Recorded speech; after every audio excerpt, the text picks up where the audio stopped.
I've never played a game that actively made me want to hate it, and then I played Super Crazy Rhythm Castle. I did my best to reason with this game as if I were the one missing something important that would explain its existence, but I came out with nothing but a wasted weekend and a headache. If you're into zany experiences that should probably have never been greenlit, stick around because Super Crazy Rhythm Castle is exactly that.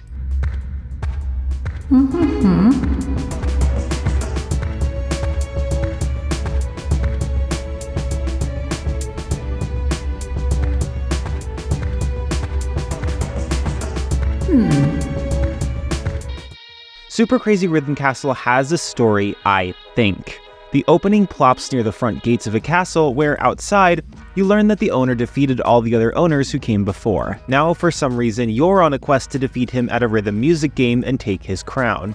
However, the king is a trickster and forces you to do a bunch of other stuff before you can even stand before him. Now, there's a lot of weird that happens in this story. For starters, one of the tutorials has you shooting cardboard cutouts of what look to be children for no reason. I mean, it doesn't even teach any meaningful gameplay systems that you need at that time.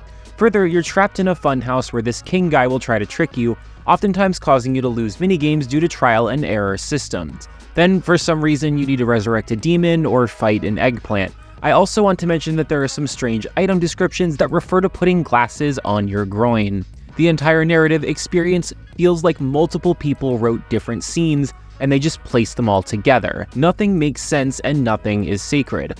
Oftentimes, dialogue between characters is gibberish, or one word that will likely leave you confused as to what it has to do with whatever it is you're doing in the game. I tried my best. I wanted to understand this bizarre video game, but I was left defeated by the haphazard and extremely annoying characters.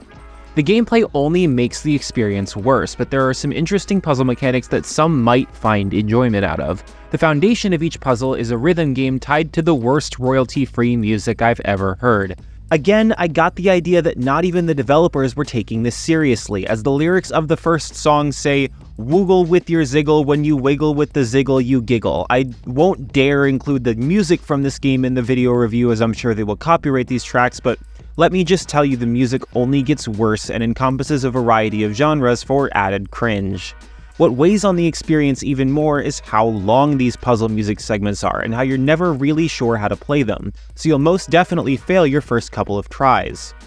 Retrying a song isn't instantaneous either, as you have to sit through the opening dialogue of each mission before trying the song again. While there is a fast-forward option, you can't skip the scenes, and depending on how many times the devs throw out some curveball and a minigame to cause you to fail, you'll be watching these scenes and forced to listen to that stupid king's grunts over and over again.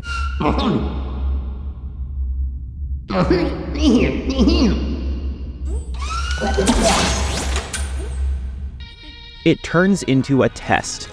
Constantly, you'll encounter small hints from the developers to stop playing around and move on. These songs will leave you exhausted as you're forced to listen to their repeating loops and terrible lyrics. Tapping away using R, L, and Y on the Switch controller, which absolutely doesn't make sense for a rhythm game, but okay. Further, you're expected to move around in many of the minigames, but this is also not explained to you, meaning it's just another means for you to fail a few more times as you attempt to beat the game that has very well already beaten you. And then it occurred to me, after my 24th try at a puzzle 5 hours into the game, I should have put this game down back when that man sang about wiggling his ziggle. I was over it. I was defeated and honestly scared of the lingering emotional damage this game would leave on me. I even played the multiplayer, which made the experience worse. Trust me, don't play multiplayer unless all players are experienced masochists who are somehow good at this game. You're essentially playing alone, but the points are a bit tougher to acquire since both players are independently doing exactly what you'd do playing solo, except with everyone in your way, it just makes the experience tougher.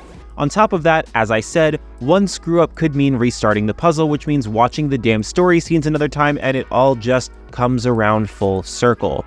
Controls during the rhythm portion are also a bit unresponsive, but there are options to adjust for delays.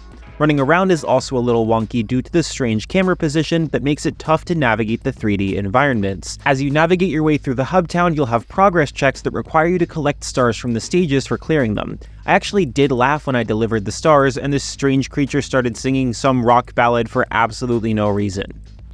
Super Crazy Rhythm Castle is a game that you'll want to end as soon as it begins. I feel like it'll find success as a novelty game where people challenge their patience, or within indie circles of pretentious gamers who argue that this narrative is genius and we're the ones not capable of understanding its brilliance. Regardless, it's not a good game, but in retrospect, I've never experienced anything else like it, so I guess that's a positive. Noisy Pixel is giving Super Crazy Rhythm Castle a 3 out of 10. Thanks for watching, and thanks to our Patreon subscribers for helping keep our independent operation going. Noisy Pixel is run by a group of gamers working hard to give you the latest news, previews, reviews, and more. Go to patreon.com/noisypixel for details on how you can help, and like, comment, and subscribe to keep up with our future content.